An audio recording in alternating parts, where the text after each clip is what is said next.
after almost 8 years, I did not think I could be surprised about anything that George Bush says. But I was wrong.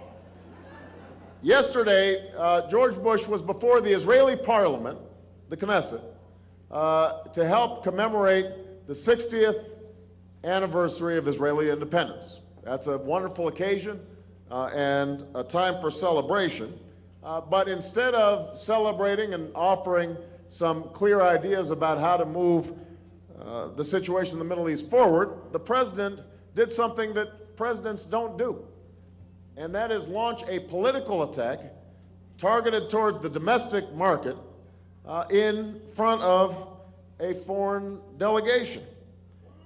On a day when we were supposed to be celebrating the anniversary of Israel's independence, he accused me and other Democrats of wanting to negotiate with terrorists and said we were appeasers, no different from people who appeased Adolf Hitler.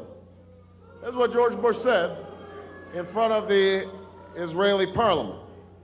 Now, that's exactly the kind of appalling attack that's divided our country and that alienates us from the world.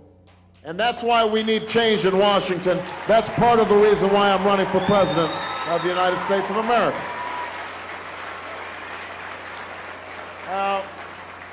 Now that was frustrating enough, but then John McCain gives a speech.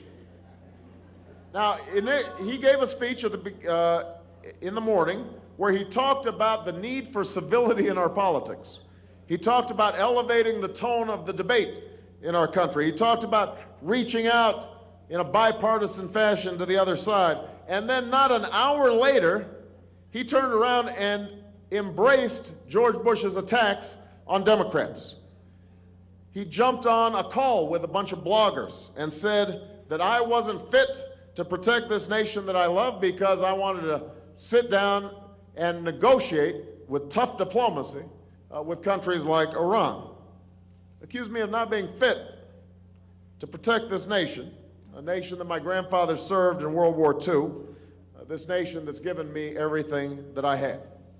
So much for civility. Well, I want to be perfectly clear with George Bush and John McCain and with the people of South Dakota.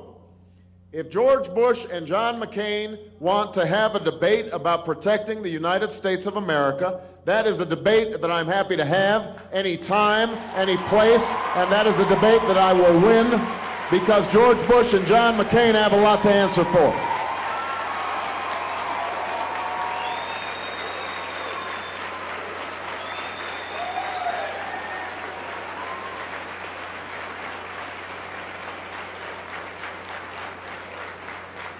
George Bush and John McCain have a lot to answer for. They've got to explain why we are now in our 6th year, entering our 6th year of war in Iraq. We were supposed to be going over there for weapons of mass destruction that we never found. We were told that it was going to last a few months and cost a few $1 billion. We have now spent over $600 billion. Thousands of lives lost, and we have not been made more safe. They're going to have to explain the fact that Osama bin Laden is still at large and is sending out videotapes with impunity. They need to answer for the fact that Al-Qaeda's leadership is stronger than ever because we took our eye off the ball in Afghanistan. They've got to answer for the fact that Iran is the greatest strategic beneficiary of our invasion in Iraq. It made Iran stronger, George Bush's policies. They're going to have to explain why Hamas now controls Gaza, Hamas that was strengthened because the United States insisted that we should have democratic elections in the Palestinian Authority. They're going to have to explain why it is that Iran is able to fund Hezbollah and poses the greatest threat to America and Israel in the Middle East in a generation. That's the Bush-McCain record on protecting this country. Those are the failed policies that John McCain wants to double down on because he still hasn't spelled out one substantial way in which he'd be different from George Bush when it comes to foreign policy. So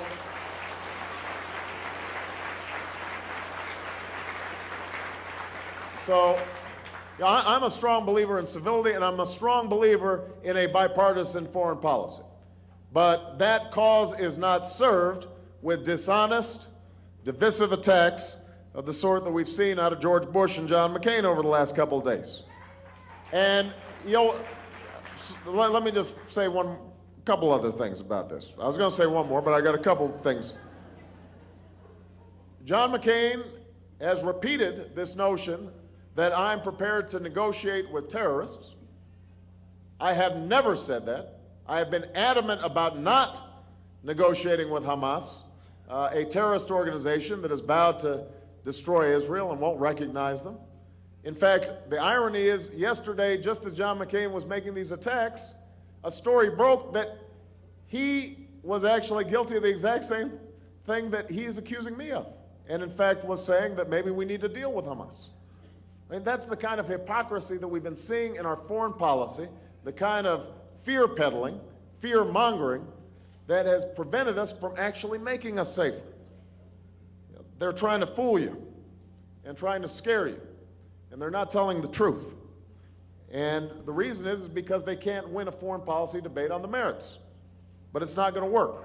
And it's not going to work this time, and it's not going to work this year.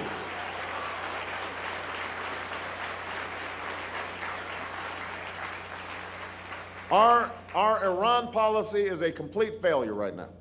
And that's the policy that John McCain is running on. He has nothing to offer except the naive and irresponsible belief that tough talk from Washington will somehow cause Iran to give up its nuclear program and support for terrorism. I'm running for president to change course, not to continue George Bush's course. I believe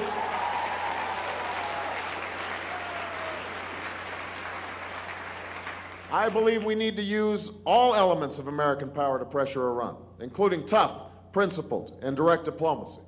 That's what John F. Kennedy did. That's what Ronald Reagan did when dealing with the Soviets.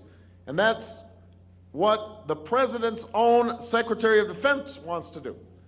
I mean, I understand George Bush's Secretary of Defense suggests that we talk directly to Iran.